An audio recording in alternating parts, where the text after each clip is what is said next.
log items to put forward. I found whole areas rearranging themselves. Found a technology I've never encountered before.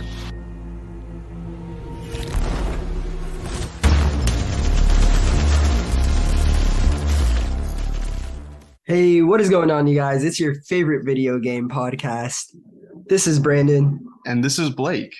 and we're coming at you with a really, really special episode today. Something out of the ordinary, if you will. Blake, do you want to tell them what we're up to with this episode? Yeah, absolutely. We're kind of doing a very special bonus episode, and we have a very special guest to talk about it. So we're going to be talking about the game Returnal, and our buddy Andrew is here to join us today. So hello, Andrew. Hello, everybody. Thank you so much for inviting me on here. I'm really excited to be here.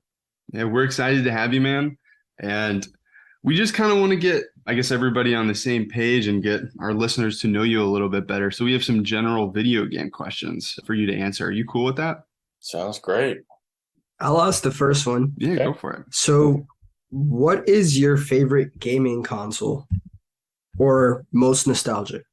Right. The first console I ever had was a Nintendo 64, so that's what I think of off the bat.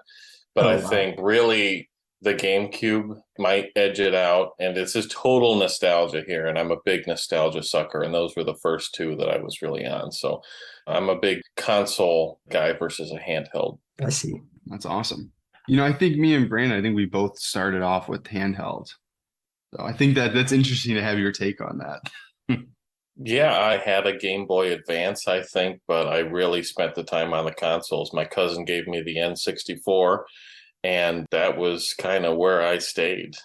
Did you get a chance to play Zelda? I think it was Majora's Mask. I didn't. I dabbled a little bit with Ocarina of Time. The main game that I really was with the N64 was Super Mario 64. Oh, wow. Which really opened my eyes kind of to video games. So that was the one. But Majora's Mask, I really haven't gotten to. But I see now it's not called the Virtual Console, but on the Switch now you can play that. So I'm kind of Right. excited to maybe jump into it there. Yeah, you should, man. Yeah, that's an exciting title, those older Zeldas. I'm really excited to jump into some of those myself. And actually, I was speaking to Andrew off the podcast a little bit ago, and he was telling me all about Wind Waker. Would you mind telling us a little bit about that one? Sure. Just because I don't think it's a game we've ever even talked about on this podcast, and you really made me extremely excited for it. Yeah, it's a really unique one. This is on the GameCube. They did do an HD version for the Wii U. I would love to see it ported to the Switch. I don't know if that happens because they just did it on the Wii U, but it's primarily known, I think, for that art style. I think there was one other Zelda that carried on with the art style, but it was that cel-shaded, cartoony kind of an atmosphere. Mm-hmm.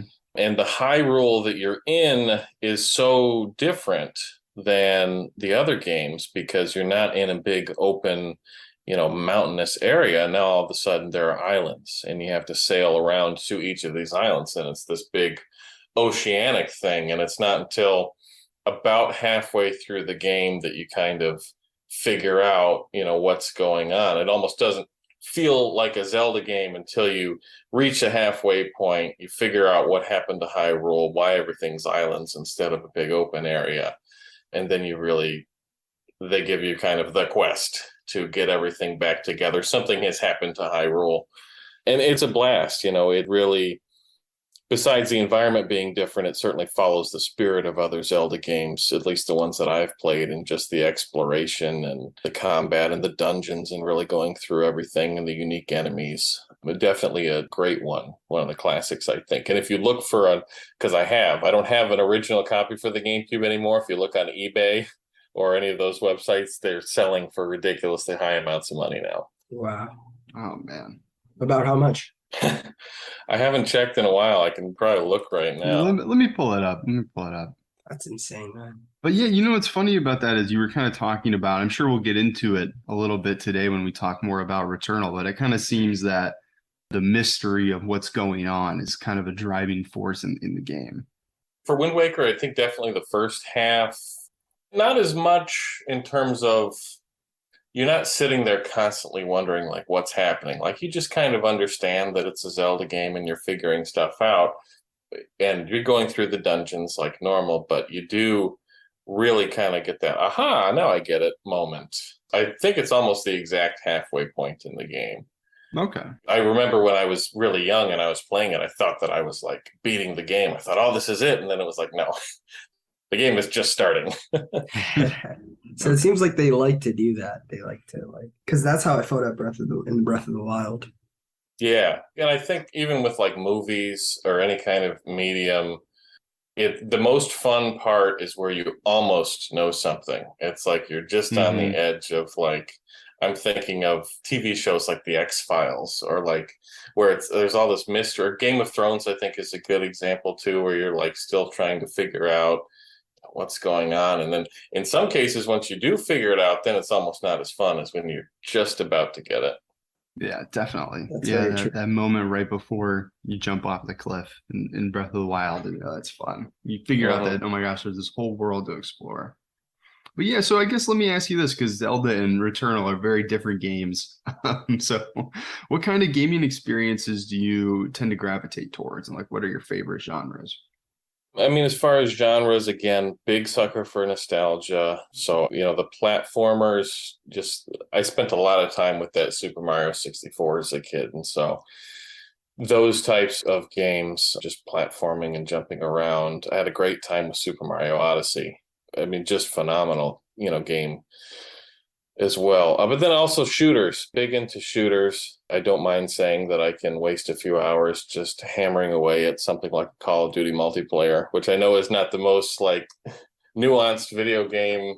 Like, I hope people don't think less of me, but I do just like to have fun. I think fun is like the number one for me with a game. Yeah, definitely. That like game feel and just like having a good time. I mean, I think that both me and Brandon, we love shooters as well. And I think that, I think it's interesting that you bring that up because the last couple of times we've talked about Call of Duty on the podcast, it kind of, for me at least, just me questioning just like why it's fun and maybe just like, I feel like maybe feeling a little bit bad afterwards. I don't know if you feel that way as well, but. I think you got to know what you're getting into, right? You're not going to have, with a modern Call of Duty game, you're not going to have, cinema level storytelling, in my opinion. Like, you're going to get into a game. I agree. You're going to shoot some people. They're going to say, use profanity liberally.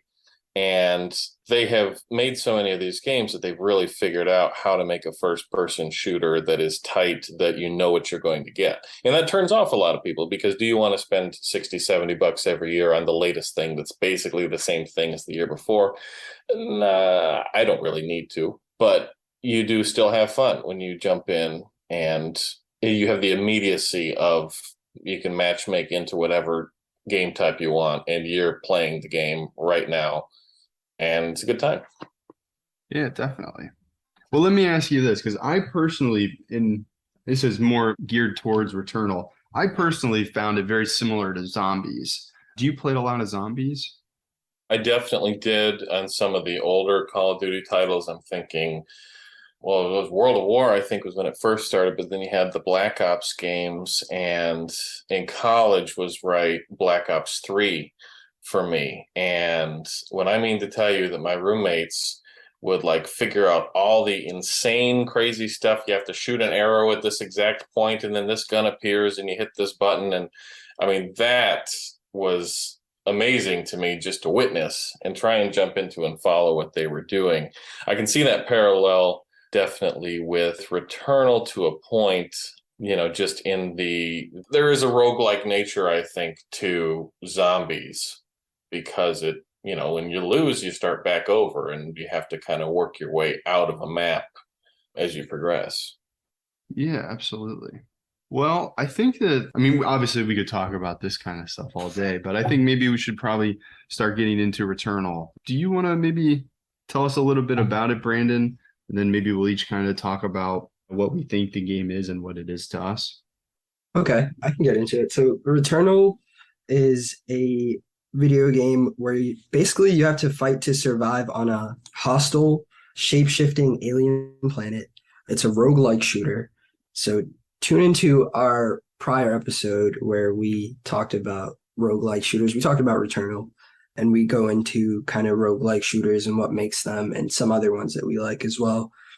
So every attempt at escape is a cycle, and basically you can just keep cycling through this game. And each time you can like have permanent upgrades, if you will, by doing certain things. But for the most part, you restart from scratch every single cycle. And there's a story to the game. I personally have not gotten very far in that story. I've only defeated the first boss. But luckily, we have a guest here today who's seen the story all the way through, which, is not a usual on this pod. We don't usually have that perspective. So I'm excited to learn more from Andrew here. And yeah, hear more about Returnal. Get excited to play some more cycles.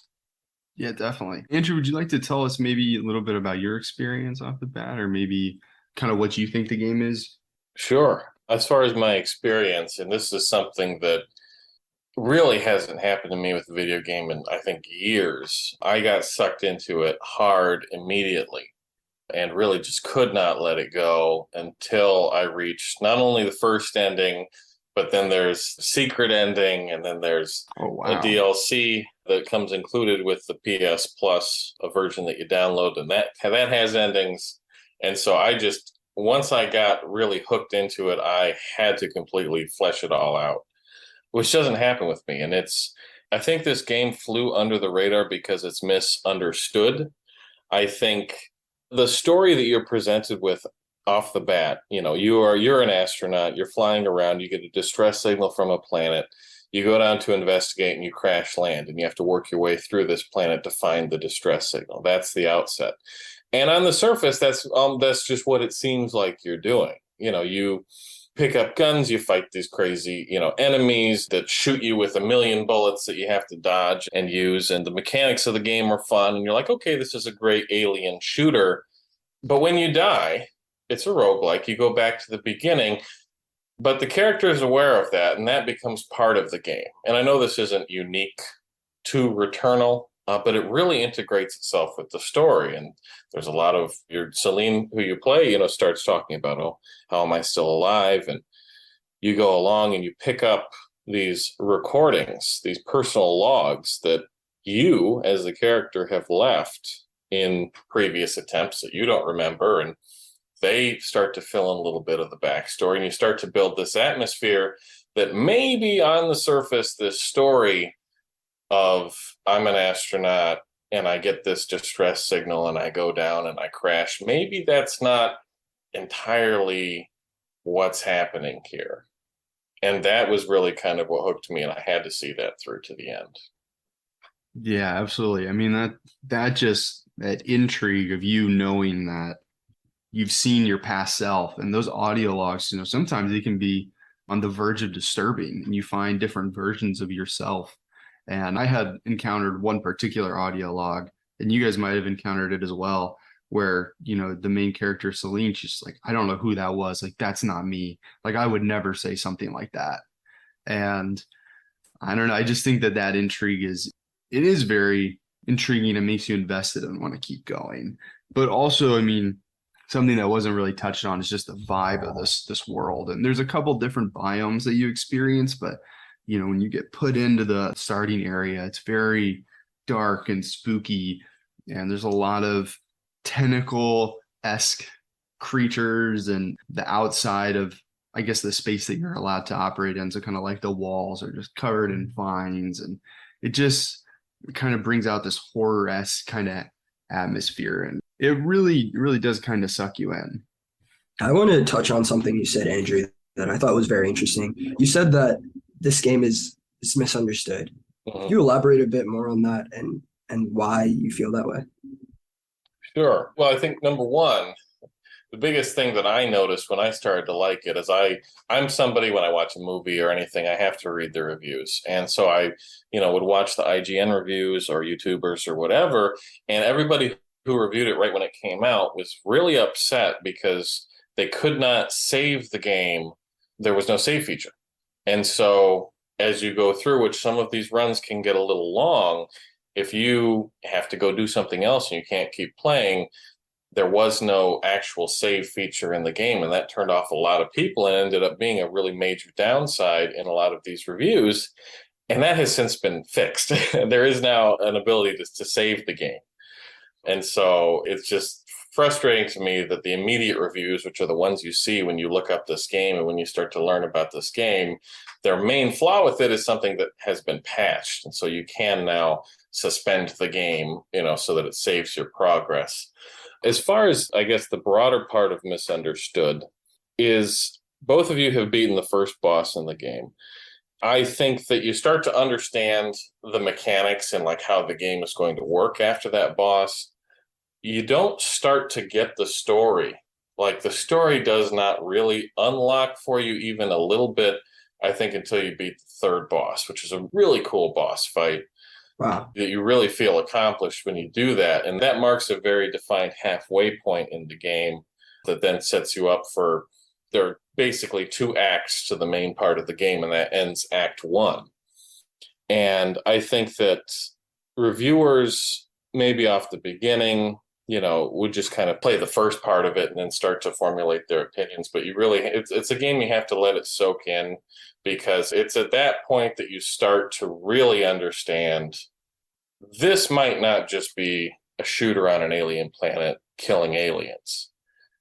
Both of you have encountered the house. All of a sudden, you're working your way through all these alien, atmospheric, whatever, overgrown areas, and then boom, there's a 20th century house that appears out of nowhere, which is way not in the atmosphere. And you go in and it's her house, and you start to see her picture on the table, and it's a normal American house, and you start to uncover more about her past and her motivations and the things that are driving her, in addition now to these audio logs you've picked up.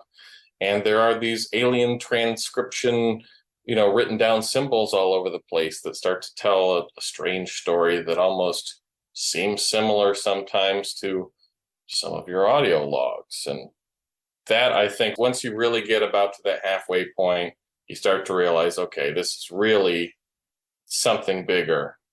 And then once you do finally beat the game, what I really love about this is the end of this game does not spell out absolutely everything for you, but it shows you what the theme of this game is. And it leads you up to that point of, this is why we're telling this story. You, as the interpreter, get to kind of figure it out now that you have all the pieces. Oh, that's awesome. I see. Yeah, I love media when it just kind of lets you decipher it for yourself. What were you going to say, Brandon? I see. In a way, it's kind of like video game is a piece of art. And I thank you for answering that question for me. I also wanted to pose the question to you, Blake, or rather extend it and see what your thoughts on that were. Do you feel like this game was misunderstood? Because I know that you definitely watched a lot of reviews and read some of them. So just what are some of your thoughts on that? Yeah, absolutely. And I mean, just right off the bat, yeah, I was extremely excited for this game. It's one of the reasons I bought a PlayStation 5.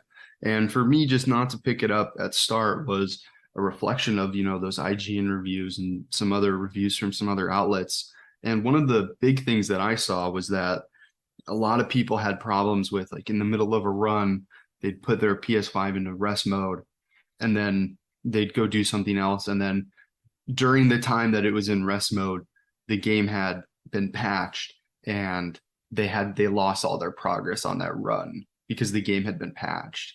And, for me, I think it kind of leads into this kind of why we're here and this bigger question of, like, are these gaming reviews, like, are they good? Are they good for gaming? Are they good for all of us? Because, I mean, in a sense, you're like, oh, you see a review or maybe a numerical value at a point in time. But, kind of like Andrew said, the game has changed. The game has evolved, since they were given those initial, I guess, releases of the game. And I think it's awesome that we can come in here and talk about it, in a greater depth, and also just kind of have somebody like Andrew champion the experience that somebody that was reviewing it under a deadline just never would have been able to devote that kind of time to it. So I think that that's awesome and poses a lot of questions, but I'm very happy that we're here to discuss it. And I do want to say, kind of off what Andrew said about the house. Oh my gosh, that was crazy. I was kind of freaked out. It was very spooky, just being in the house. And I'd love to hear what you think about that, Brandon. Like, what was your experience when you first got in the house, as well as any comments on what I said before? Well, thank you for answering the question. And man, I was tripped out when I got into that house. I was like, what is going on here? And I'm still playing Returnal, but the story is just crazy. It's insane. So I believe she got into an accident, and that's the reason why she's in this cycle.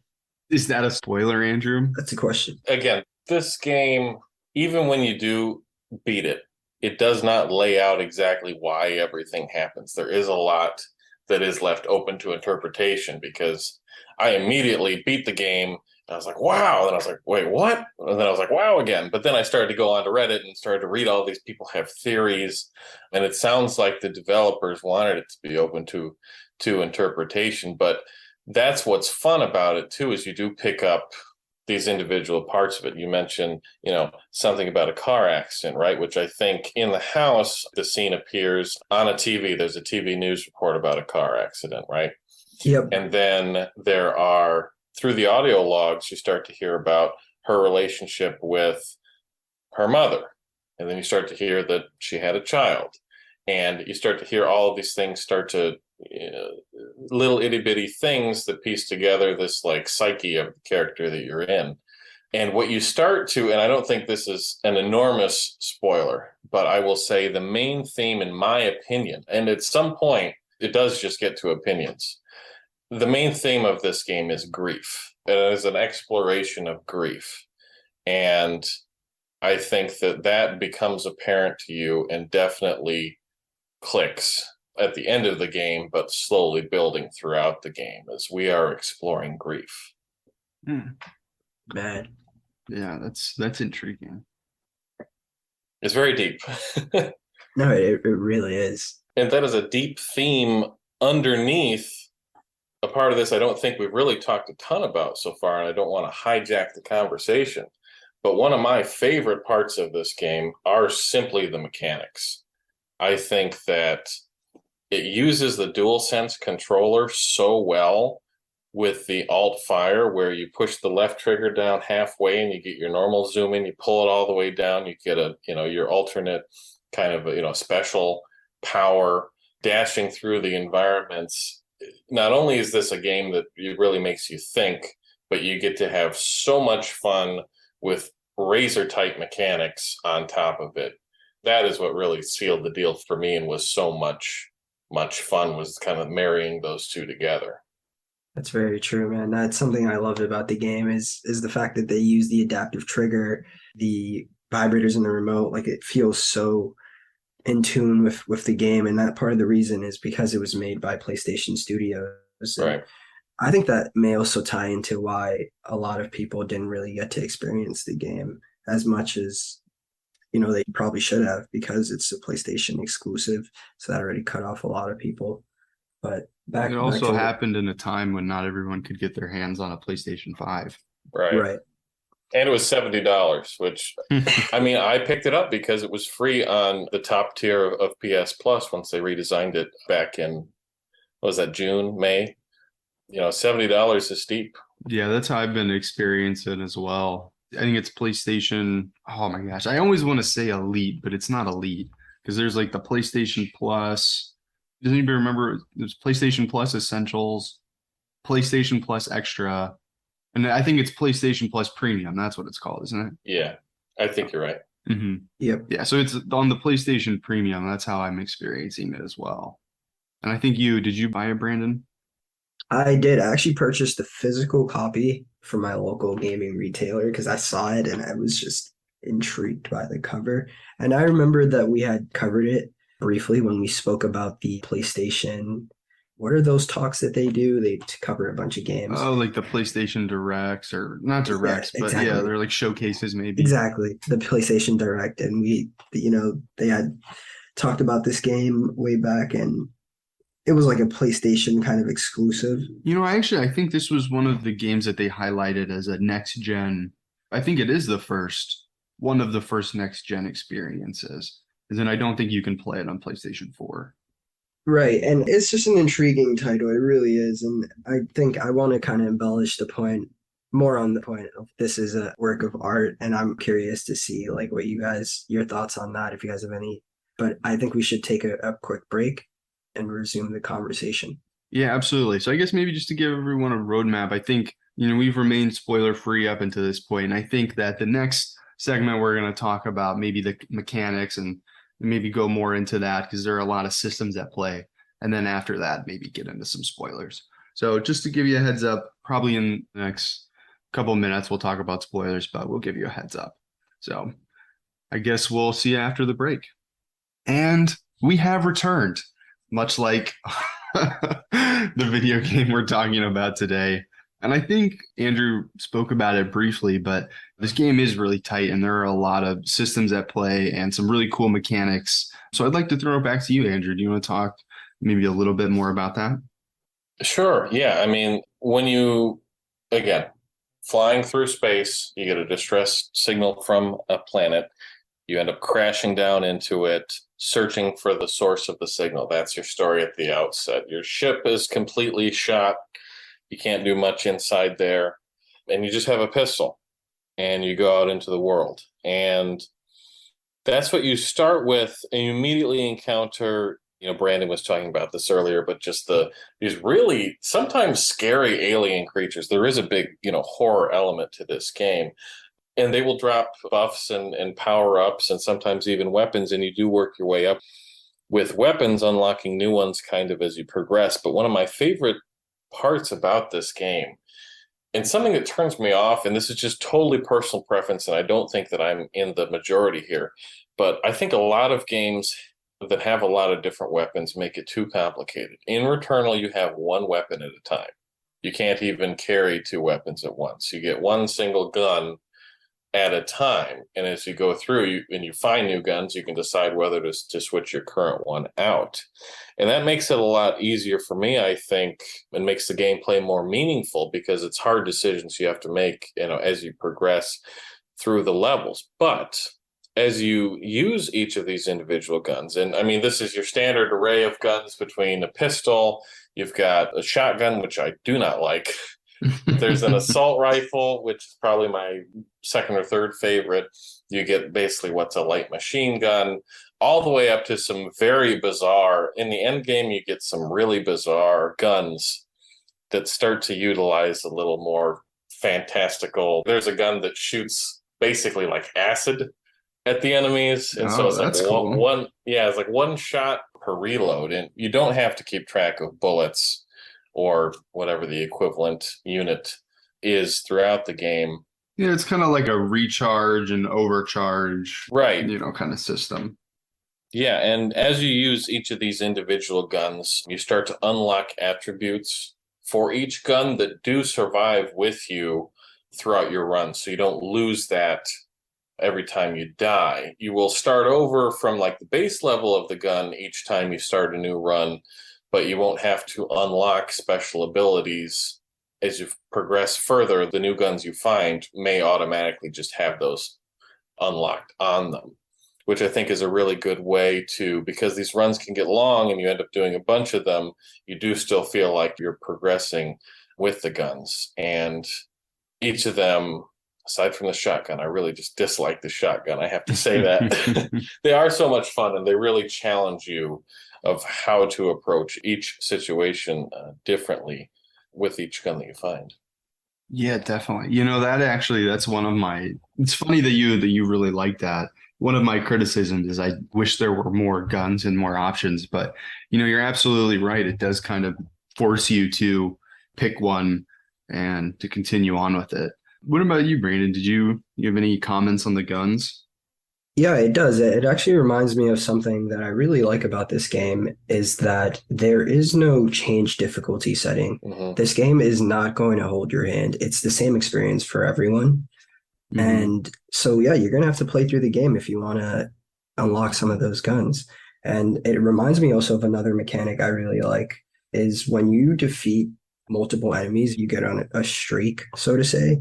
your adrenaline increases. Mm, And yeah. there are benefits to having your adrenaline all the way up, just as there are benefits to keeping your health all the way up. And it's just like little things like these. It just goes to show that the developers really paid attention to the detail. And it's like when one of my favorite mechanics on that is when you pick up a health bar, but your health is already at max, you permanently increase your health, which is really, really cool. And when I first learned that, I was like, what? No way. You restart the cycle and you see that your health is bigger than it was before. It's just like little things that you kind of appreciate playing through the game, and you learn to fall in love with the game. Like every cycle, as you keep playing, you pick up little things, and like the parasites, I think is a feature in the game. Sometimes you might pick them up, sometimes you might not. But my like rule of thumb is if it's giving you the ability to respawn, I think you should take it. It doesn't matter the downsides. But yeah, love the mechanics on this game. Yeah, I definitely. will say just very quickly, these decisions, they're all very, you mentioned the parasites, this is an item that it will give you something good, but it will also, give you something bad. And these are all really, decisive kind of individual decisions. I think even the game mechanics, and I might be going off a little too crazy here, but I think that even the decisions you have to make as a player regarding the mechanics itself, I think feed into the greater theme of grief and of decisions that you make in your life. I see. Oh, wow. Yeah. I mean, if you think about it kind of from that perspective, if you're coping with grief, if you do something that could help you in the short term, but be damaging in the long run, such as like deciding to go out drinking or something like that, or any plethora of decisions. Wow. That's really something to think about. But I guess kind of to your point. I just want to embellish on that a little more. Thank you for pointing that out too. It's just kind of points out how like this game it's deeper than meets the eye, I think. And you kind of always have to keep moving in this game. And that's something I noticed about the mechanics. You can't stay still. You have to kind of keep moving, keep dodging, keep dashing. And more on that, like the grief thing, I think you kind of have to like face your fears in a way. There's a really cool mechanic I noticed fighting Frike. He shoots these like blue kind of balls out and these orange balls out, but the blue balls, you can actually melee them. And I thought that was really cool that they included that as a way to dodge. Like you could just hit the projectile. And I think it just goes into that like grief kind of concept. Like if you can choose to face your fears and fight and keep moving. I don't know. Yeah. Big mechanic. And I think, Blake, as soon as I pointed this out to you, you were like, whoa, is you are invincible when you dash. There is, you're off from the offset. I think it's from the very beginning of the game. You get a dash, you hit circle and you can dash, and you're completely invincible through that. So when you are swarmed with bullets and nowhere to go, you can dash right through them. I don't know if that feeds as much into the thematic elements of the game. And I believe there are other kind of roguelike bullet hell type games that you can do something similar and say Enter the Gungeon, where you can like dive over. But that really gives you a lot more movement abilities. And to introduce one of the first spoilers into the conversation, upon beating the second boss, which I don't believe either of you have, you do unlock a grapple hook. Oh, that's sick. Yeah. And so that allows, number one, greater platforming and traversal, but in the same way that you're invincible, when you dash, you are invincible throughout the duration of your grappling. So if you are caught in the middle of something in some of the later biomes, which are a lot more three-dimensional because you have that ability, you are dashing around, you're grappling up to get out of situations, and then all the enemies come over towards you, and you grapple around, and you're just picking people off, kind of going in almost like a circle or a sphere even, because you have so much movability. And it's a lot of game. And Brandon, I think you said it, there is no easy mode here. It is unrelenting, but you get those mechanics down and you beat the bosses. And I'm sure both of you, because I know I did, when you beat that first boss, which I think is the hardest boss in the game because you don't know what you're doing, that feeling you get, that's accomplishment.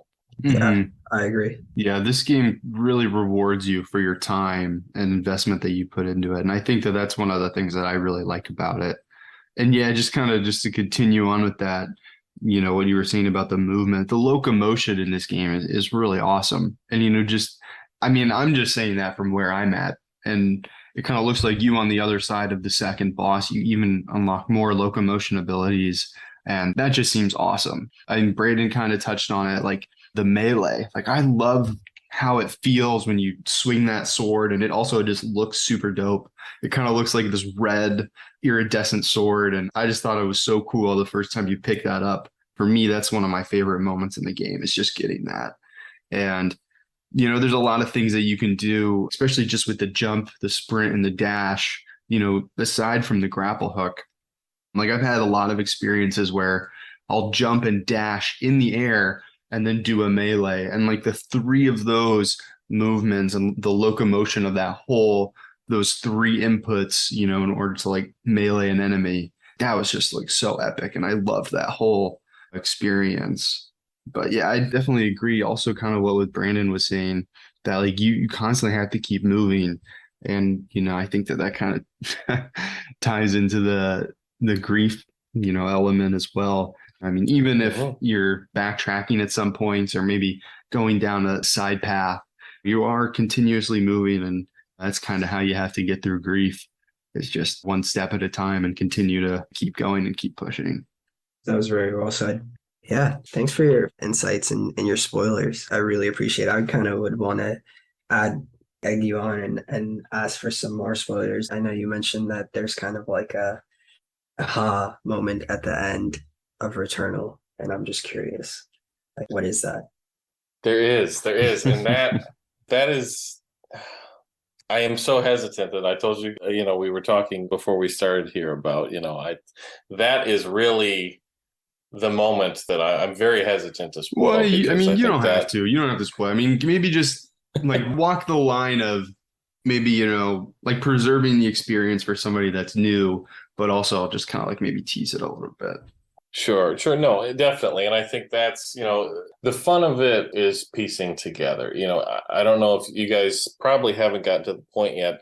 This was so strange to me playing the game. I want to say I think it is when you're in the third biome, because it leads up to a specific boss where you start to hear and Celine will start to say the lyrics to the song "Don't Fear the Reaper" by Blue Oyster Cult. This is a rock song from the 70s. This is not something you would expect to appear in an alien kind of shooter, futuristic, whatever video game. And then that third boss fight is actually set to a remix of that song. And you're like, what is going, like, why is this happening? And at the end of the game, it starts to kind of there's a moment that kind of clicks. At the end of the game, you are presented with a cutscene. I will say that all of these things that you pick up throughout the game get pieced together in a way that all of a sudden makes sense, but doesn't completely lay out A to Z what you just experienced and what you're continuing to experience. I mentioned earlier the game is in 2 acts. This is separated by, and this is a pretty big spoiler, once you defeat, the boss fight with Blue Oyster Cult, that is the 4th boss. Once you defeat the 3rd boss, the game does trick you into thinking that you've beaten it. And this is, I think, something we talked about earlier with Wind Waker. You think you've beaten the game for a minute only to realize, oh no, we are halfway through the game. And from that moment on, you actually face the second half, this act 2 of the game, from that point. So you get to start, every time you die, you do start kind of halfway through the game, which is really nice because, and I'm sure you both have seen, these reviews, they harp on, number 1, we can't save the game, which has been fixed. And number 2, this game is too hard and you put too much time into it only for it to have to work your way back.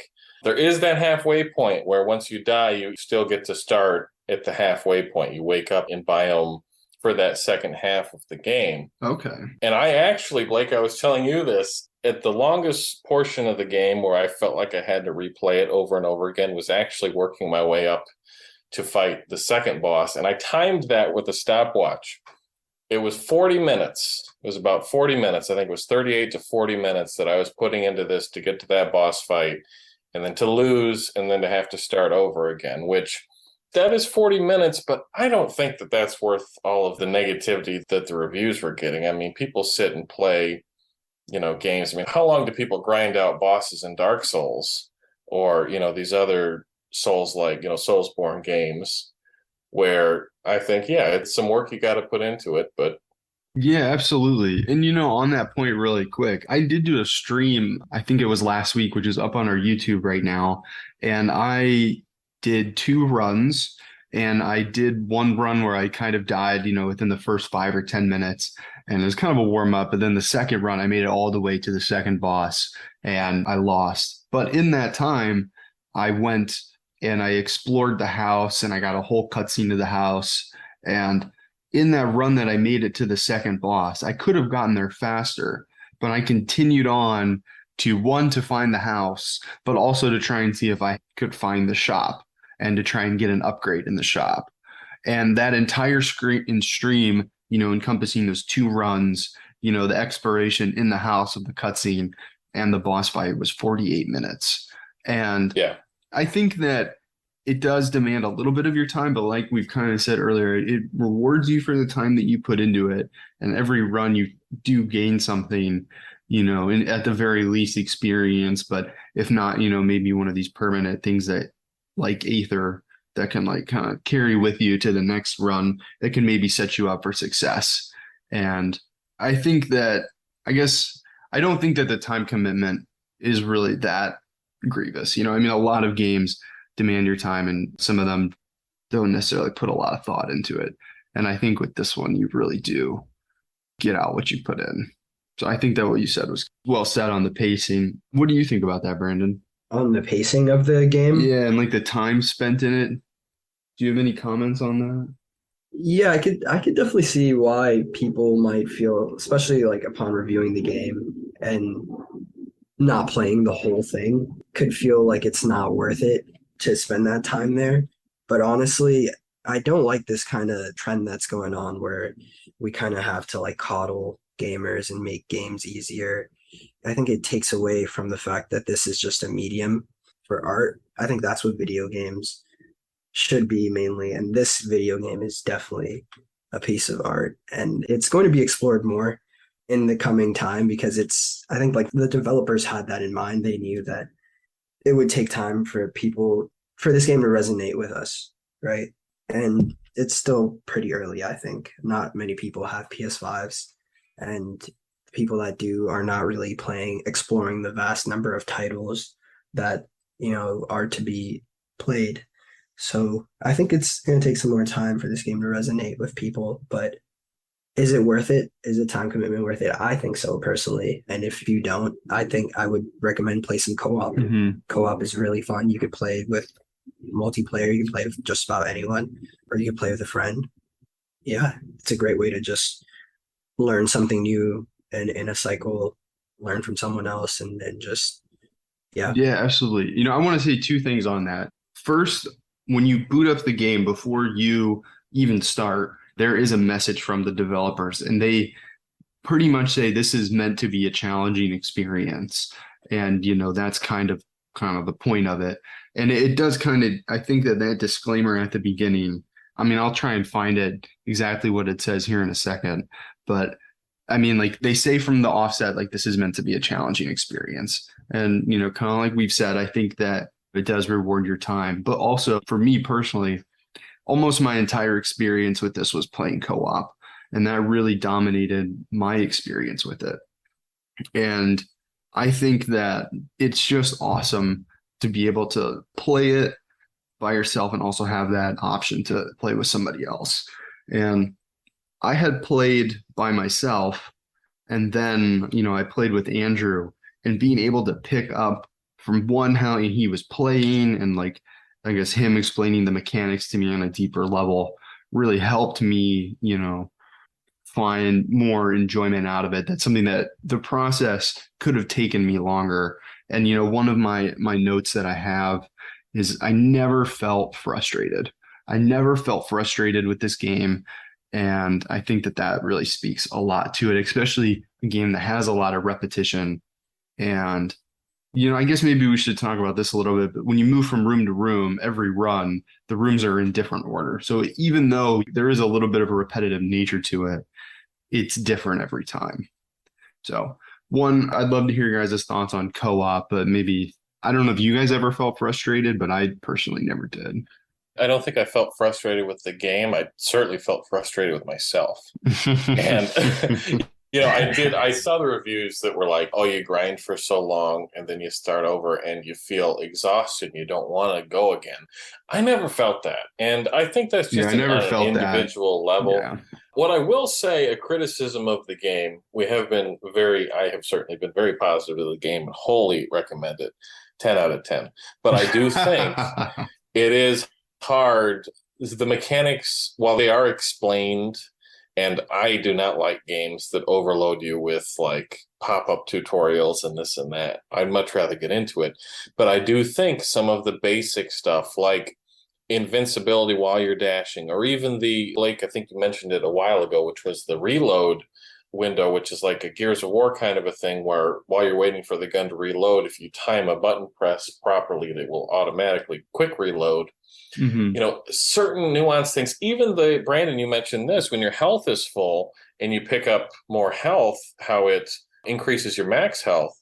That stuff I don't think I got until I either read it somewhere online or saw a YouTube video or whatever. And Blake, I think this was the stuff I was explaining to you when we were playing co-op and I had beat the game and you were, just starting.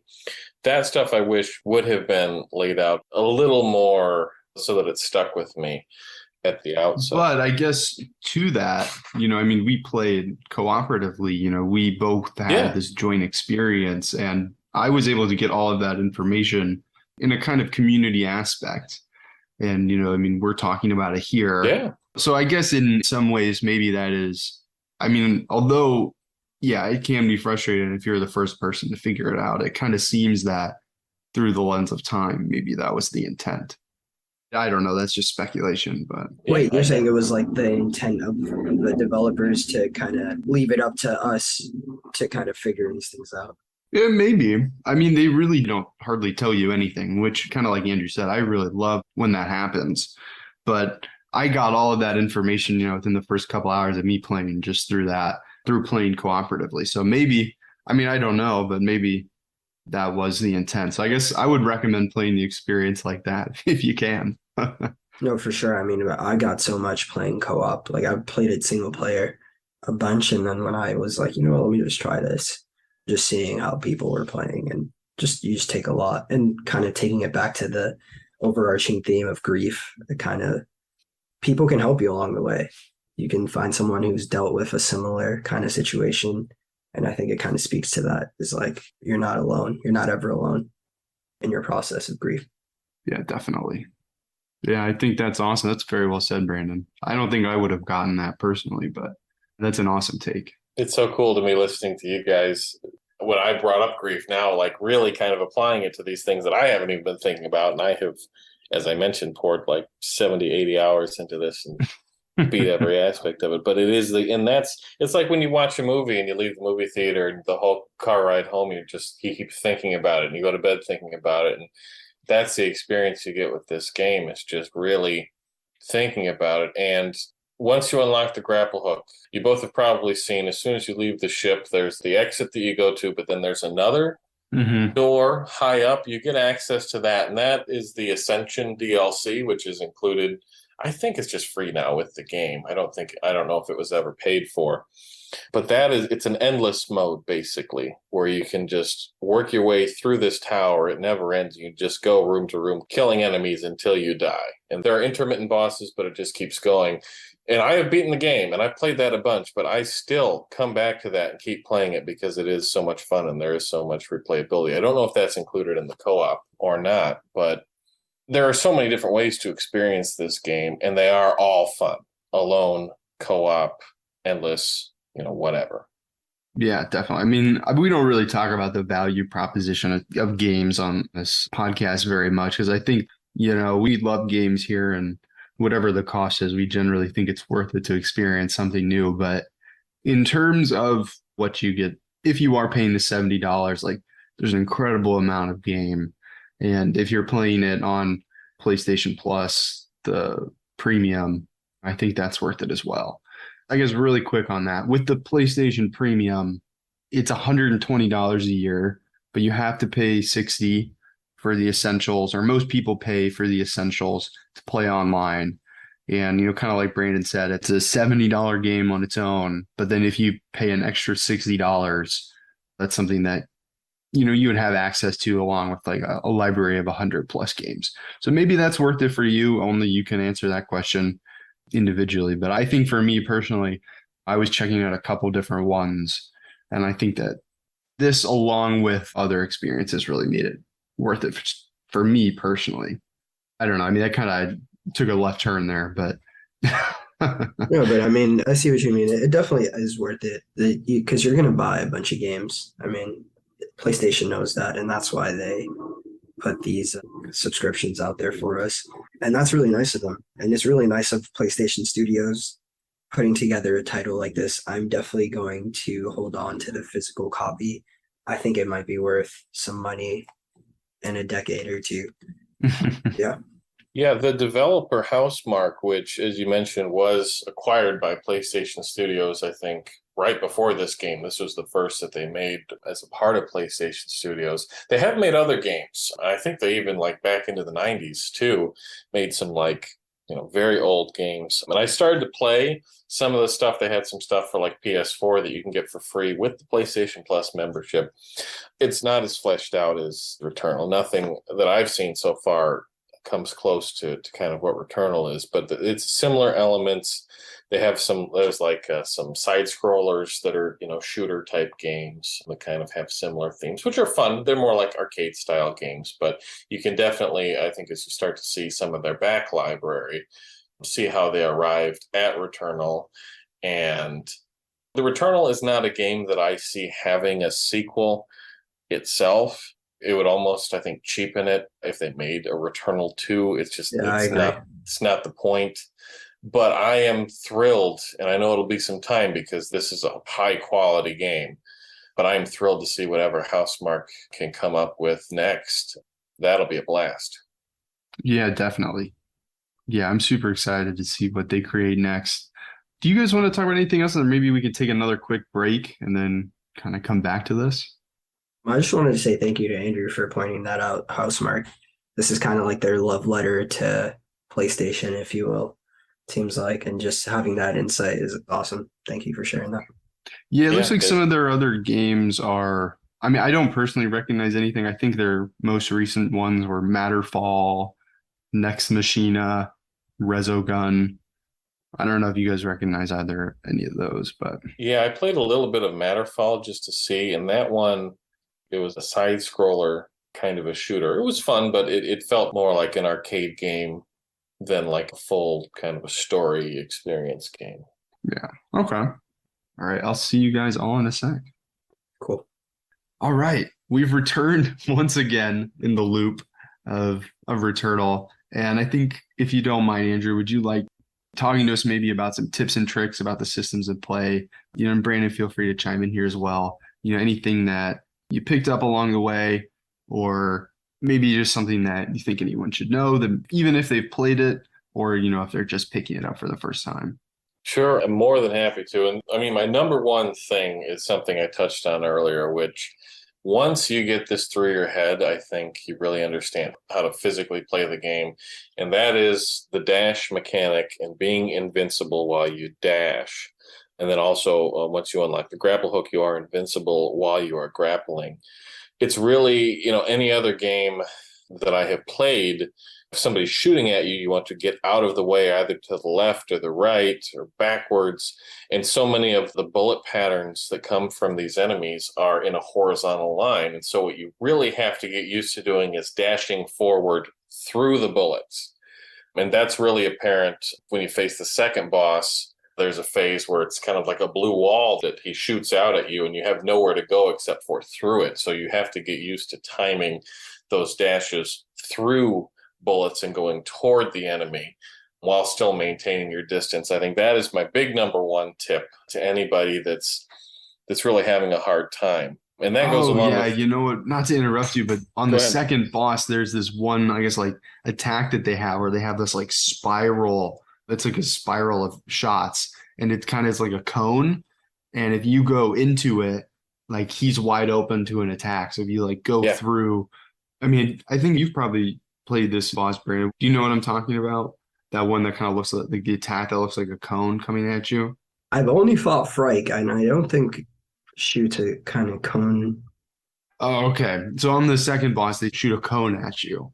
That one's really cool. So like, yeah, if you go through those, he's like in the middle of this cone making this attack, and he's like wide open. So yeah, I think that that point is really kind of once you figure that out, I think the game kind of opens up a little bit. So that's a great tip. Certainly, certainly. And I will say I think it's really toward the end of the game. It might appear in the middle as well, but there do appear purple laser attacks that you cannot dash through. And there are intermittent spots throughout the game where they will actually disable your dash. So once you start to use that mechanic, then you have to kind of work your brain out of it just for small instances throughout the rest of the game. But the second point I was leading into as well was it is so much to your advantage not to get hit.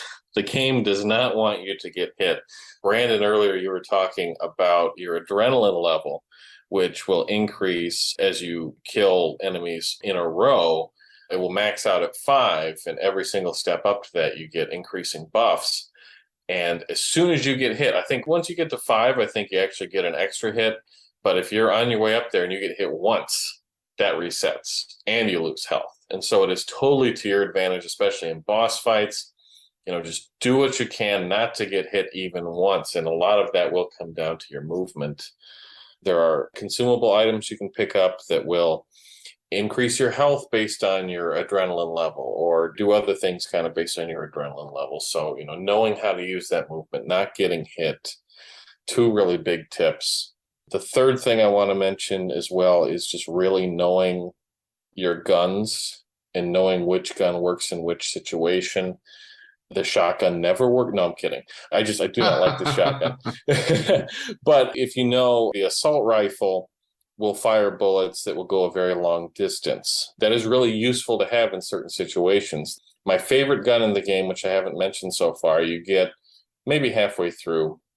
It's called the Electropylon Driver. And this gun is so different because you don't always want to shoot it directly at your enemy, because what it does is it will shoot almost like a little stake in the ground or in a wall or in an enemy or in whatever. And then if you shoot another one, it will create a laser kind of force field between the two.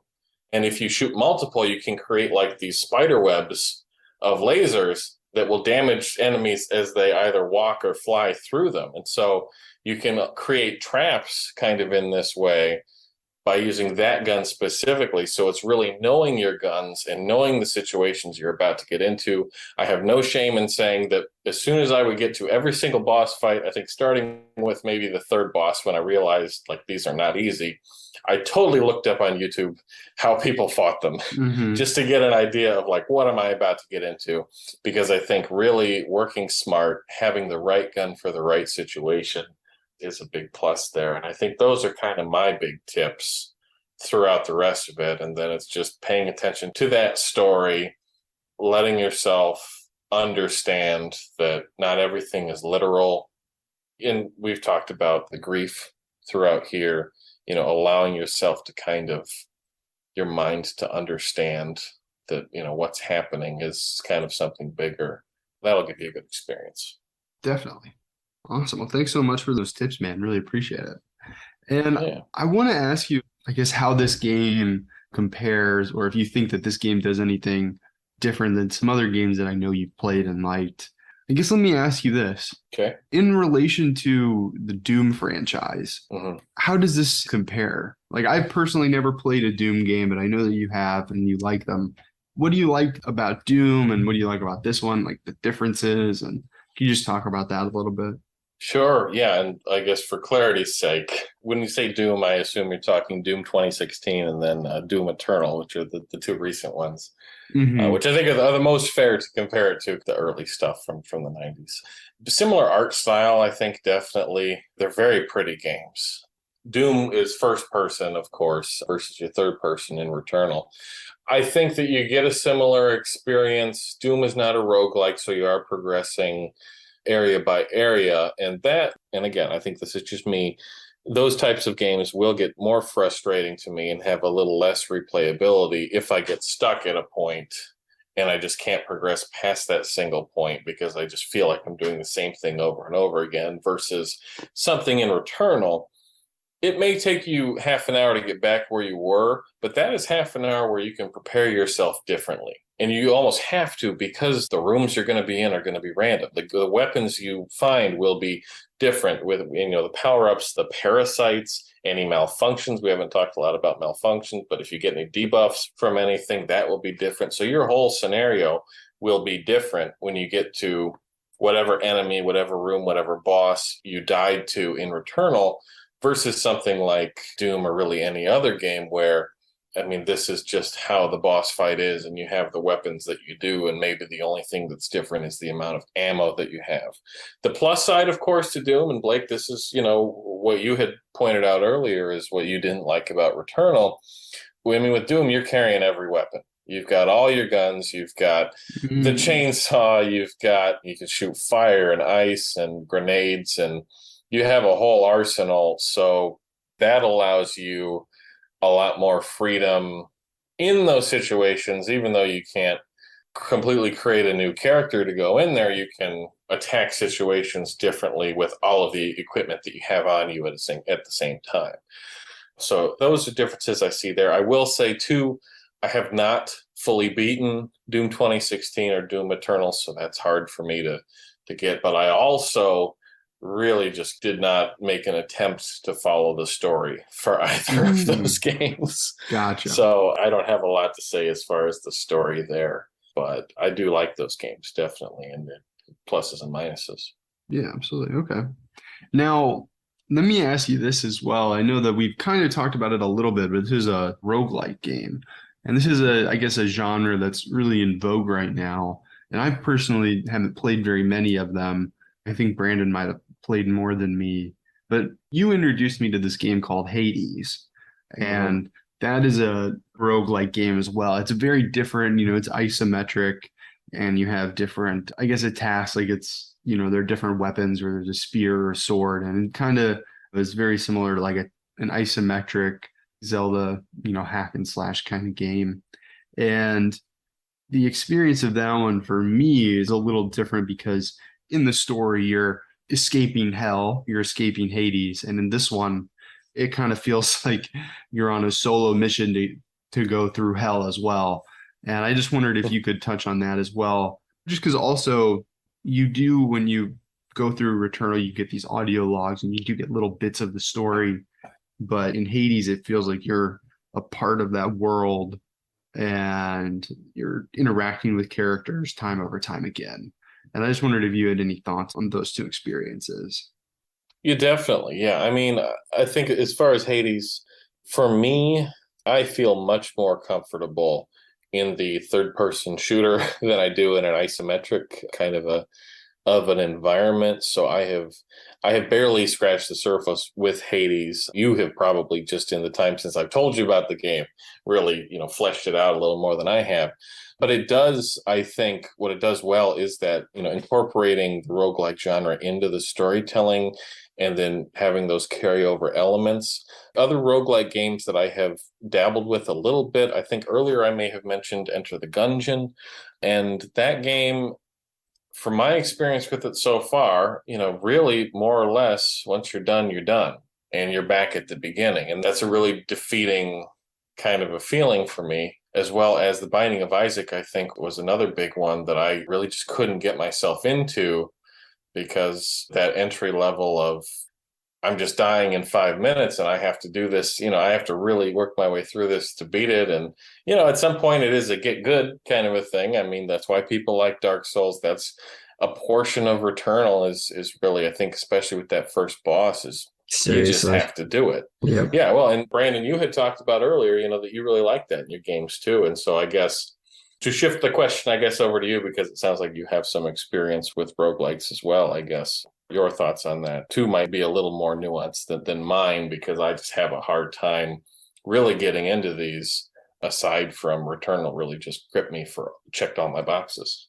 Just like my thoughts on video games, like roguelikes being difficult and not being easy to navigate. Yeah, I suppose. Yeah. Yeah, I mean, I think it makes for a more pleasurable experience, at least for me personally, when it's actually a challenge and you're not going back to the same thing every time. Like there's always a new challenge. It makes it more rewarding when you actually, like you said, get good, so to say. You actually feel like you've achieved something. Yeah. And I guess for me, I'll speak on that a little bit. I feel like when I play these games, I feel like I always leave this wanting a little more. I really do come to a lot of games, just for the feel and the mechanics and the fun of it. But sometimes I do like a deeper meaning, but a lot of times I just want to have a good chill time. And, I think that's one of the reasons why I like Pokemon so much is, after the stresses of being an adult and having a competitive job, just coming back and just having a fun experience where you don't have to think can really be rewarding for me. But there's also sometimes I just want to play that hard video game and see how far I can get to. So I think that, I guess not to bring it back to grief, but, when you play a lot of these roguelikes, sometimes it feels like, you and your experience and you competing with yourself are really a big part of them as well, which makes them very individual, but also kind of like we touched on, like opens the door to have a communicative experience. Yeah, for sure. But just more thoughts on roguelikes. I really appreciate Returnal being a roguelike shooter and not any other type of game. I was reading that for most of the development of this game, actually, it was unplayable. So that meant that, this game could have turned out differently. But I'm glad that they decided to take this route. And yeah, man, what a title. Yeah, definitely. I mean, it definitely is really an incredible game. And obviously, it has kind of, like we touched on earlier, it's definitely evolved, since it came out. And it is a wholly different experience today. And hopefully us talking about that is really, I don't know, at least open your eyes to it and kind of put it on your radar. Do you have any thoughts that we'd like to talk about before we end this up? Any final thoughts from either of you? I think I've said all that I wanted to say about the game. I really appreciate you guys, asking me to come on here and chat about it. I do think that it's an incredible game that everybody should check out and be prepared for a really intense situation that I don't think is unfair and that will reward you with something deep and meaningful if you give it the time necessary. Absolutely. Well, thank you so much for joining us, Andrew. I think that your passion for this game definitely influenced me in wanting to play it as well as yours, Brandon. I don't know if I would have picked it up if you hadn't picked it up as well. So thanks to you both for I guess, putting me onto this game specifically. And, again, thanks so much for being here, Andrew. It really means the world to us. So thank you. Thank you so much. Do you have anything you'd like to say, Brandon? I just wanted to say thank you to Andrew for giving us your insight on the game. I definitely have a whole new outlook on it, and I'm excited to run some new cycles. And Blake, I just wanted to say thank you to you for picking it up and trying it out and getting us all together on this episode. I think this has been a very, very good episode. And I think hopefully we'll have some people pick up Returnal and experience it for themselves. Yeah, definitely. Well, I hope that you, dear listener, enjoyed this podcast. Thank you to everyone for tuning in. It means the world to us. You can find us on Instagram and TikTok. You can find me and Brandon on Twitch. We have a YouTube as well. And would you like to shout anything out, Andrew? Would you like to plug anything? You don't have to. No, I'm all set. I think the only thing I would like to plug, if it hasn't been clear already, is please play Returnal. Absolutely. Well, thank you so much for listening. It means the world to us, and have a great one.